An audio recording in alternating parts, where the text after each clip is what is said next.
Meditation could be defined as the pursuit of the transpersonal. You start off just being identified with your personality, find that uncomfortable at some point, and you start to seek what is beyond your personality, and we can define that as the transpersonal.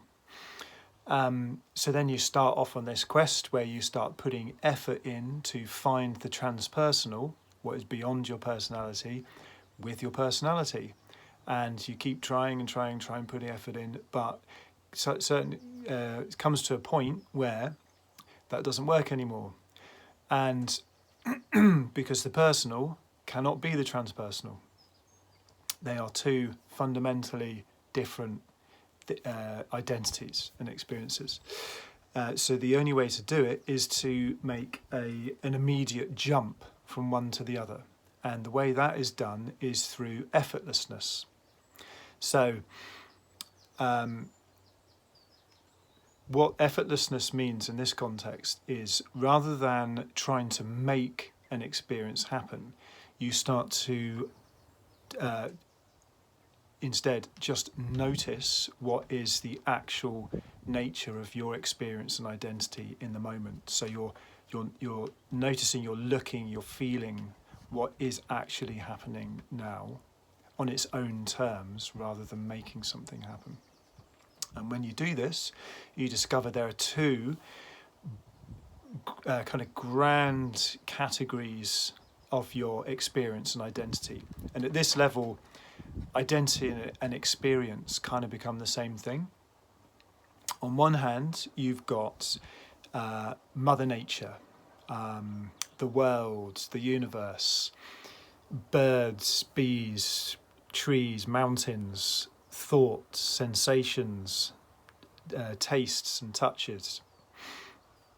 And so we can call, in to use an atheist scientific language, we call that nature.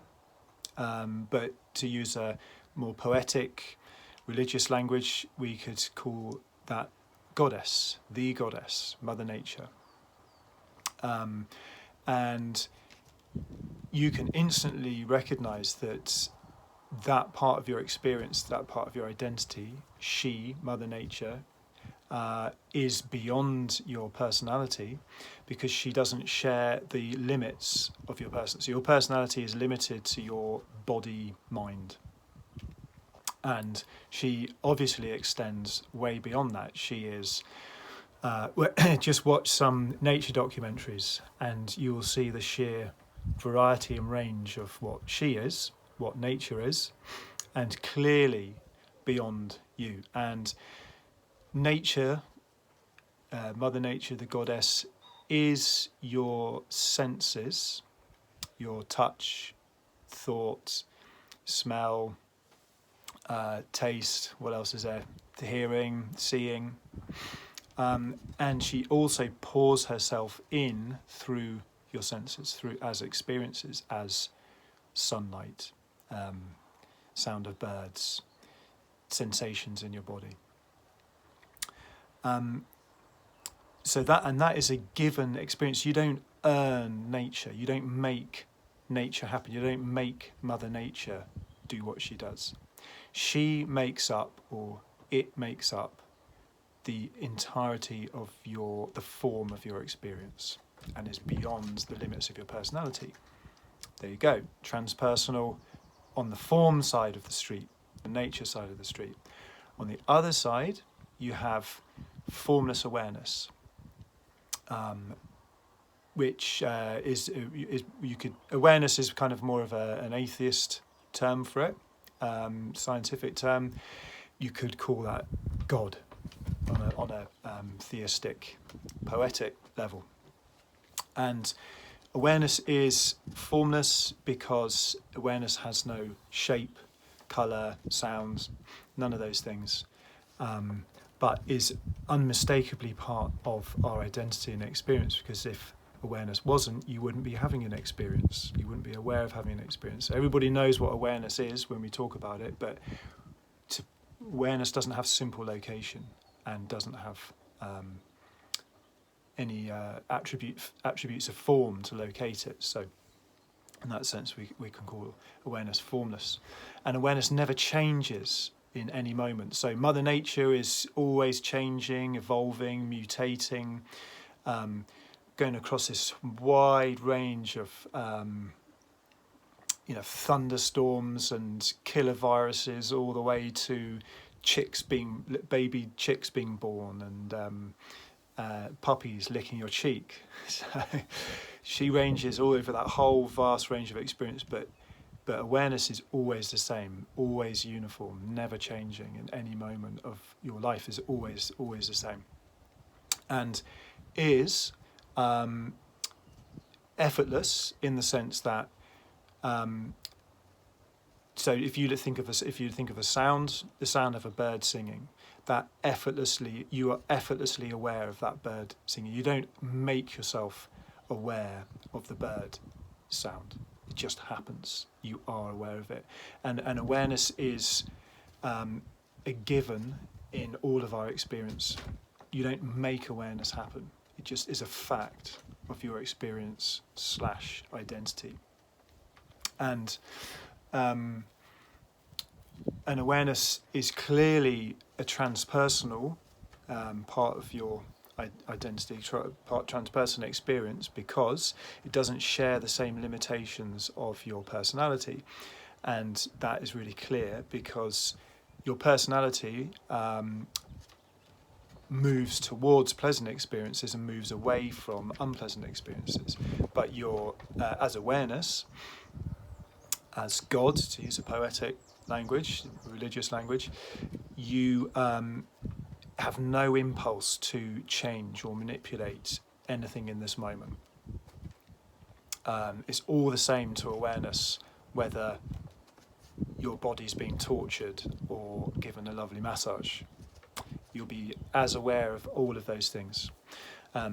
So that's the evidence that awareness is transpersonal, and it is just effortlessly part of your experience. So now when you're meditating, you are noticing, on the one hand, the transpersonal Mother Nature experience of the moment, and also the transpersonal awareness, God, and the relationship between the two. And that's where the amazing miracle is, in the relationship between these two sides of your transpersonal nature. And it doesn't have to be, you can be a scientist, atheist, and this totally applies there just as much as if you're religious or spiritual, in my opinion. So it works either way. And to talk about it poetically, there's this love affair between God and Goddess in your as awareness and nature. Awareness loves this moment, or loves experience, i.e. Mother Nature, so much that no matter how crazy or whether the beautiful forms or horrific forms are happening in any moment, awareness always shines the same intensity of presence on the moment. And Mother Nature, to talk about it poetically, it feels like loves to be seen and felt by awareness, and loves to writhe around and move and roam through this great big open unlimited expanse of awareness and consciousness. Do bear in mind, though, that when I talk about these things as opposites, two fundamentally different parts of your identity and experience, I don't mean that they are split down the middle. They are simultaneously two and one. And it doesn't make any sense to your logical mind. Your logical mind works kind of digitally, working with this or that. And reality is analog, given in simultaneously many things all in one moment. So non-duality is a really good term for it, because it means that they are not two, they're not separate, but they are not one either. And if that makes your mind go crazy, it should do, because you can't really understand that with your mind, you just have to experience it. And it is possible to hold more than one view at one time. These transpersonal parts of your identity are just there all the time, and it's just a question of you noticing it. So that's the end of effort in your meditation practice. And what is the personality?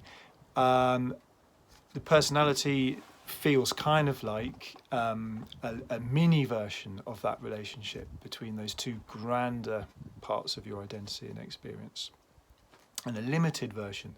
So you have the unlimited form and nature, being all of these things, the unlimited awareness that is not limited by time or change.